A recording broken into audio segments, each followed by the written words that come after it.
September 19th, 1944, 06:15 hours, near Aracourt, eastern France. The morning fog hung thick over the Lorraine countryside as the Panthers of the 113th Panzer Brigade advanced toward their objectives. According to the brigade's after-action report filed with 5th Panzer Army Headquarters. At approximately 06:20 hours, lead elements encountered enemy tank destroyers of unknown type.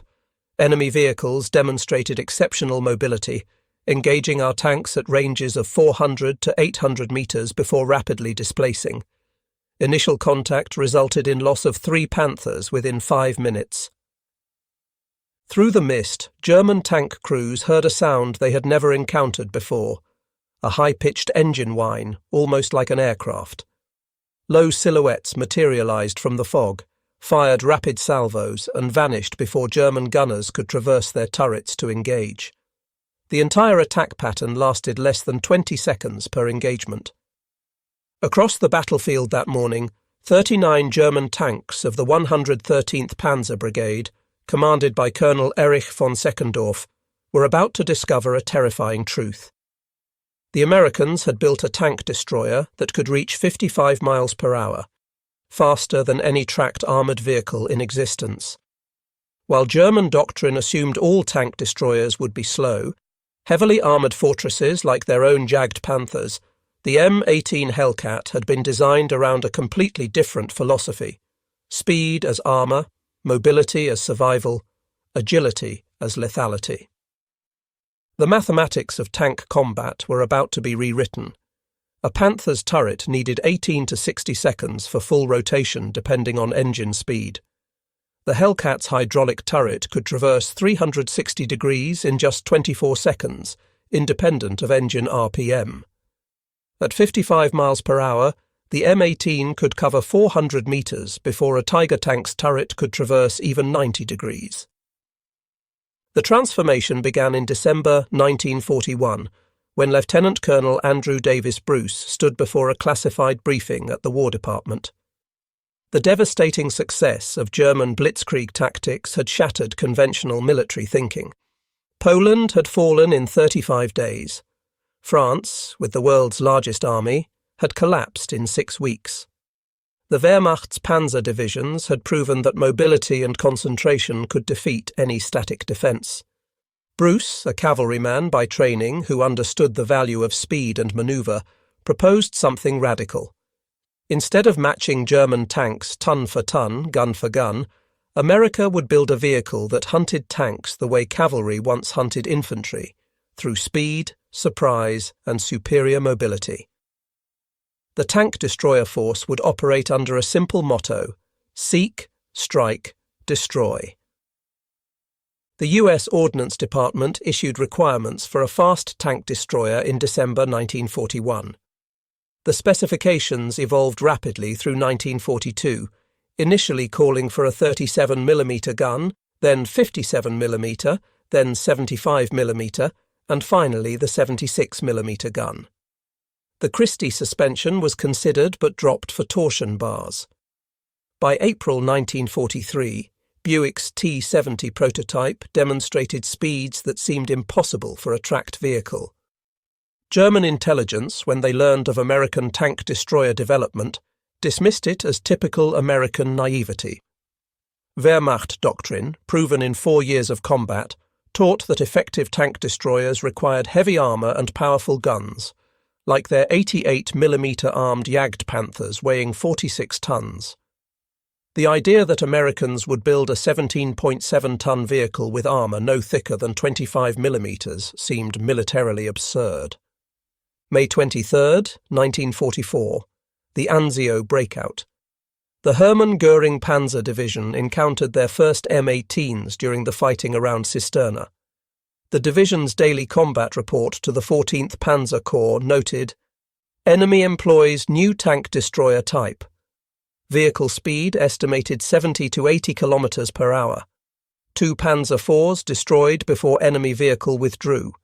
Return fire ineffective due to target's rapid movement." German crews reported vehicles that moved unlike anything in their recognition manuals, low profiles racing across the battlefield at speeds they associated with wheeled reconnaissance cars, not tracked vehicles carrying 76mm guns.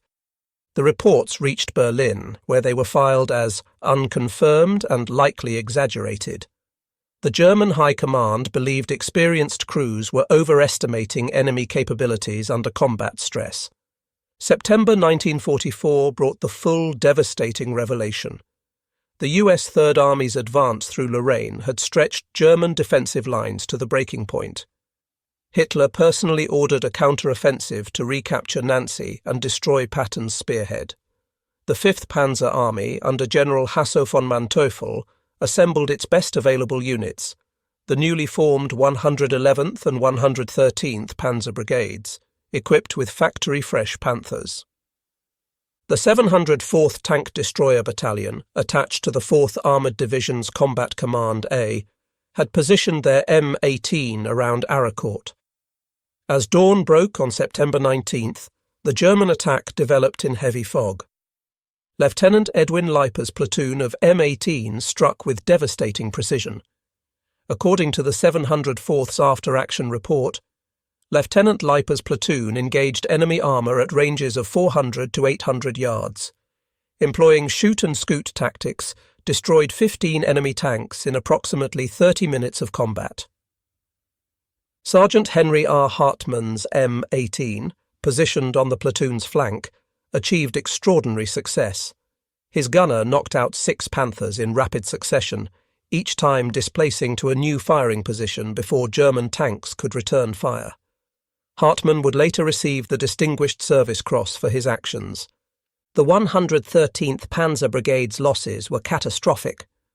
From the German divisional records, Brigade engaged enemy tank destroyers vicinity Aracourt. Enemy vehicles demonstrated unprecedented mobility, estimated speed 80+ kilometers per hour. Losses: 39 tanks destroyed, 11 damaged. Enemy losses estimated 3 to 4 vehicles. When German forces finally captured an intact M18 near Metz in November 1944, Wehrmacht weapons testing officers conducted a thorough examination. Their technical report, forwarded to the Inspector General of Panzer Forces, revealed specifications that challenged every assumption about tank destroyer design. Verified specifications: weight 17.7 metric tons versus Panther 44.8 tons. Maximum speed 88.5 kilometers per hour confirmed on test track. Panther 46 kilometers per hour maximum. Engine Wright R 975 C4 radial 400 horsepower, later production models. Power to weight ratio 22.6 horsepower per ton. Panther 15.6 horsepower per ton. Tiger 1 12.8 horsepower per ton. Turret traverse 360 degrees in 24 seconds, hydraulically powered. Armour, maximum 25mm turret front, 13mm hull sides. Main armament, 76mm M1A1 or M1A2. Transmission, Torquematic automatic, 3 forward speeds. The German report concluded, vehicle achieves performance through extreme design philosophy. Armour protection sacrificed for mobility. Engine is aircraft type, air-cooled radial. Automatic transmission eliminates clutching, permitting driver to concentrate on manoeuvring. Combat effectiveness depends entirely on mobility and crew training. The mathematics of the M18's advantage were irrefutable. German tank turret traverse speeds, dependent on engine RPM, varied significantly. Tiger Y, 6 to 19 degrees per second, 60 to 19 seconds for full rotation. Panther early models, 6 degrees per second, 60 seconds for full rotation. Panther late models, up to 19 degrees per second at 2000 RPM, 19 seconds minimum. Tiger 2, 15 to 24 degrees per second, 24 to 15 seconds for full rotation. The M18's hydraulic traverse maintained 15 degrees per second regardless of engine speed, critical when engaging multiple targets or tracking fast-moving enemies. At its top speed of 55 miles per hour, an M18 could travel 400 meters in 16 seconds, 800 meters in 33 seconds, cross a 1,000-meter killing field in 41 seconds. A Panther needed 30 to 60 seconds just to complete a 180-degree turret traverse when tracking a moving target at varying speeds. The M18's employment revolutionized American anti-tank tactics. The 704th Tank Destroyer Battalion's combat manual, updated after Aracourt, specified M18 employment emphasizes mobility over direct firepower exchange. Recommended engagement sequence: fire 3 to 5 rounds from concealed position. Immediately displace minimum 200 yards. Re-engage from new position at different angle. Never remain stationary longer than 60 seconds when in enemy observation. This shoot and scoot doctrine proved devastatingly effective. German tank crews, trained for methodical, deliberate engagements at long range, couldn't adapt to opponents who refused stand-up fights. December 19, 1944. The German Ardennes offensive, Hitler's last gamble, was in its third day. The 2nd Panzer Division, spearheading the drive toward Antwerp, approached the crucial crossroads at Noville, held by Team des Aubry and elements of the 101st Airborne Division. 4 M18s from the 609th and 705th Tank Destroyer Battalions faced overwhelming odds. The morning fog that had helped conceal German movements now became the Hellcat's ally. According to the 705th Tank Destroyer Battalion's combat report, 4 M18s engaged elements of 2nd Panzer Division in fog conditions. Using high-speed displacement between firing positions, created impression of larger defensive force. Confirmed destroyed 24 enemy tanks. M18 losses, 1 vehicle to artillery. The Hellcats' tactics were simple but effective. They would fire 2 or 3 rounds, then immediately reverse at full speed into the fog. By the time German tanks traversed their turrets toward the muzzle flashes, the M18s had relocated 200 to 300 yards and were engaging from a completely different angle. The 2nd Panzer Division's war diary recorded, encountered strong tank destroyer resistance at Noville. Enemy vehicles of high mobility operating in fog. Unable to effectively engage due to rapid displacement of targets. Attack suspended pending reinforcement. This 48-hour delay proved critical, allowing the 101st Airborne to strengthen Bastogna's defences and ultimately hold the vital crossroads. By November 1944, German commanders were desperately trying to develop tactics to counter the M18 threat. General Hasso von Manteuffel issued tactical guidance to 5th Panzer Army. Enemy M18 tank destroyers confirmed capable of 80+ km per hour road speed, 40+ km per hour cross-country. Standard engagement procedures must be modified. Do not attempt to track moving M18 with turret traverse. Pre-position turrets on likely displacement routes. Employ infantry with Panzerfausts on flanks. Use artillery to suppress suspected positions. Avoid pursuit. M18s will always outrun our vehicles. But these adaptations proved largely ineffective. The M18's speed advantage was simply too great, and German crews couldn't overcome years of training that emphasized deliberate, precise gunnery over rapid response. The Buick Motor Division manufactured 2,507 M18s between July 1943 and October 1944. Production peaked at 267 units in November 1943. The original contract called for 8,986 vehicles, but this was reduced as the war's end approached and the tank destroyer doctrine evolved.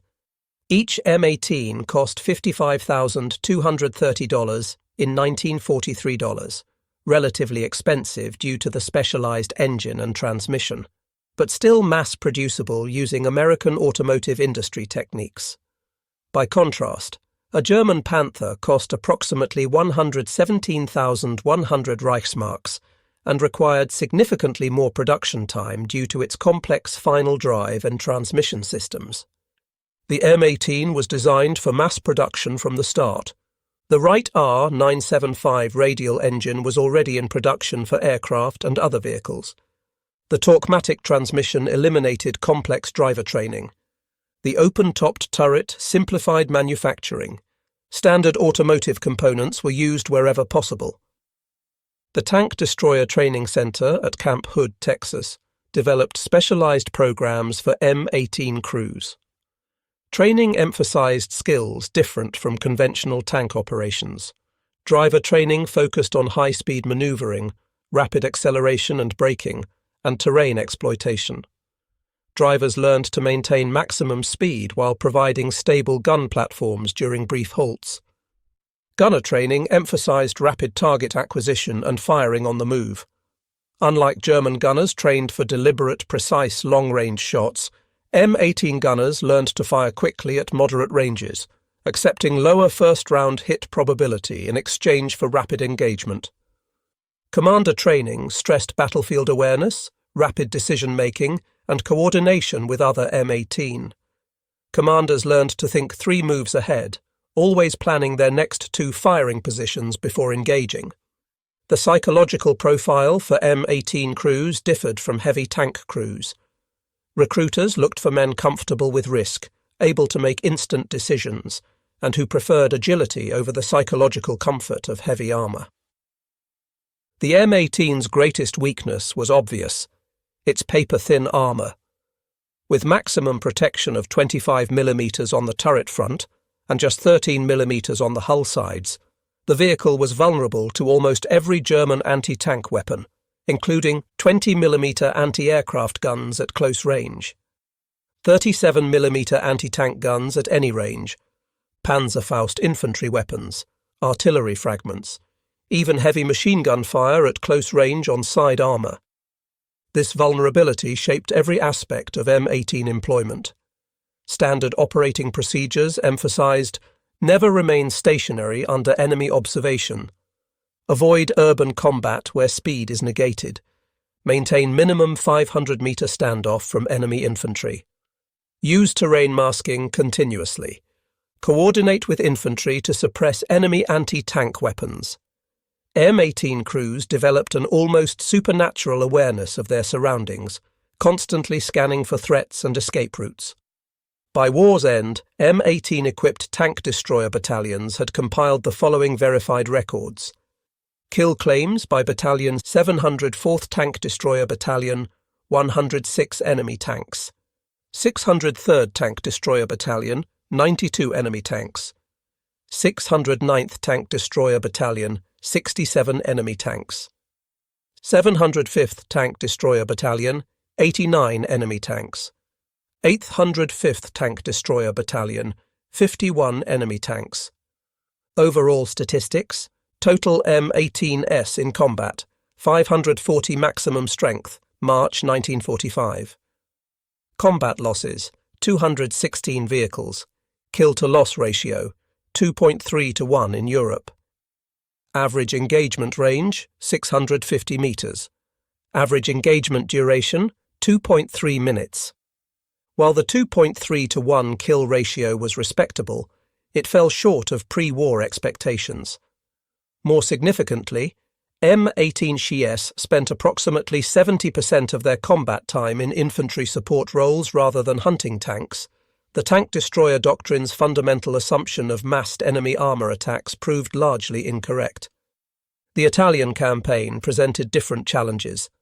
The 805th Tank Destroyer Battalion, operating M18s in mountainous terrain, discovered that even in restrictive terrain, the Hellcat's mobility provided advantages. The vehicles could rapidly redeploy between threatened sectors using mountain roads where heavier vehicles struggled.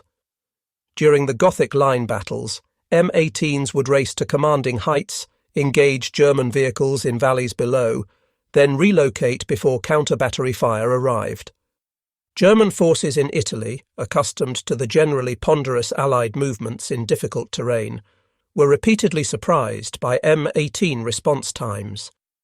A German corps-level report noted, Enemy tank destroyers demonstrate ability to concentrate rapidly at threatened points. Speed of redeployment prevents effective counter-battery fire.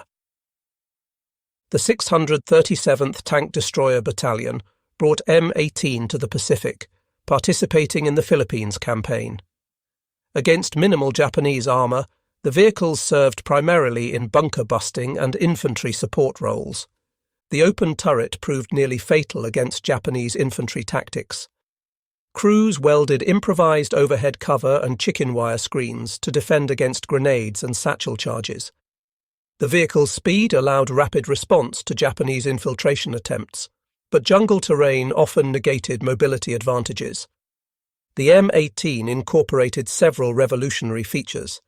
Torquematic transmission. This automatic transmission, developed by General Motors, eliminated manual clutching. 3 forward speeds shifted automatically based on speed and load. Drivers could concentrate entirely on maneuvering rather than gear selection, critical at high speeds. Torsion bar suspension. Providing 14 inches of wheel travel, this suspension system allowed sustained high-speed movement over rough terrain. The long suspension travel absorbed impacts that would have damaged leaf-spring vehicles. Wright R975 radial engine. This 9-cylinder air-cooled aircraft engine provided exceptional power-to-weight ratio. Early models, C1, produced 350 horsepower, while later versions, C4, generated 400 horsepower. Air cooling eliminated vulnerable radiators and coolant systems. Hydraulic turret traverse.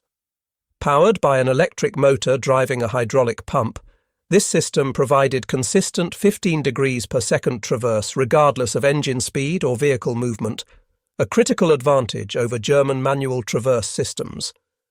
The M18's combat record profoundly influenced post-war armoured vehicle development.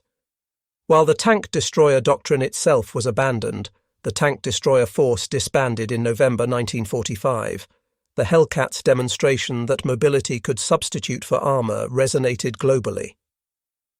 Soviet Union developed the PT-76 light amphibious tank and later BMP infantry fighting vehicle emphasizing mobility. Britain created the CVRT series prioritizing speed for reconnaissance. France built the AMX-13 with automatic loader to reduce weight. Germany. The Leopard 1 abandoned heavy armour for mobility, complete reversal of World War II philosophy. Modern wheeled tank destroyers like the Italian Centauro, Japanese Type 16, and American M1128 mobile gun system represent the M18's conceptual descendants, accepting vulnerability for strategic and tactical mobility. Why couldn't German forces, renowned for tactical innovation, effectively counter the M18? Several factors contributed doctrinal rigidity. German tank training emphasized deliberate, long-range gunnery. Crews spent years perfecting precise shooting techniques that were useless against rapidly displacing targets. Technical limitations.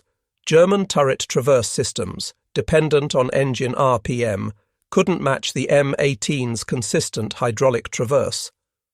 At idle or low engine speeds, German tanks were virtually helpless against flanking M18. Psychological shock. German tankers had operated with impunity against most Allied armour.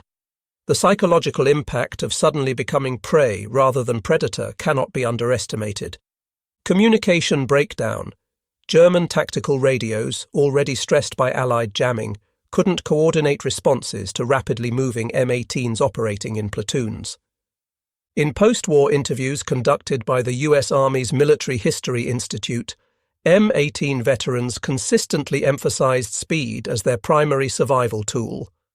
Staff Sergeant Vernon Miller, 805th Tank Destroyer Battalion. We lived by 3 rules: shoot fast, move fast, think fast. If you did all 3, you went home. If you failed at any one, you didn't. Technical Sergeant John Patterson, 603rd Tank Destroyer Battalion. The Hellcat wasn't about fair fights. It was about unfair fights. In our favour. We'd hit them where they didn't expect, when they didn't expect, and be gone before they knew what happened. Private First Class Robert Chen, 704th Tank Destroyer Battalion. Every time I climbed into our M18, I knew I was sitting in a tin can. But it was a tin can that could run 55 miles per hour. That speed saved my life more times than any armour could have. The M18's combat statistics tell a complex story. Mobility metrics, top speed, 55 miles per hour, 88.5 kilometers per hour on roads. Cross-country speed, 26 miles per hour, 42 kilometers per hour. Acceleration 0 to 30 miles per hour, 11 seconds. Range, 150 miles on 75 gallons of fuel. Ground pressure, 10.5 psi, lighter than many trucks. Combat performance average kills per vehicle, 2.4 enemy tanks. Average survival time in combat, 67 days. Mechanical reliability, 200 miles between major maintenance. Crew survival rate when vehicle destroyed, 73%. These statistics reveal both strengths and weaknesses.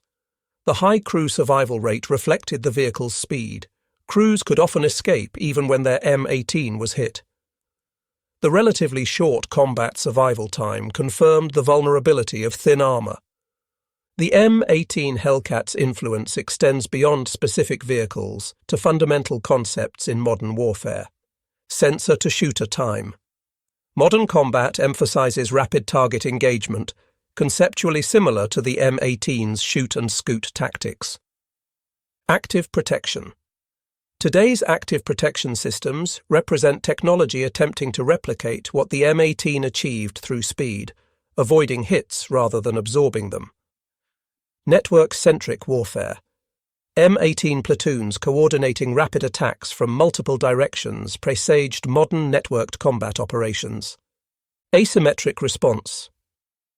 The M18 demonstrated that technological superiority doesn't require matching enemy capabilities. It requires negating them. The M18 Hellcat stands as one of World War II's most innovative combat vehicles.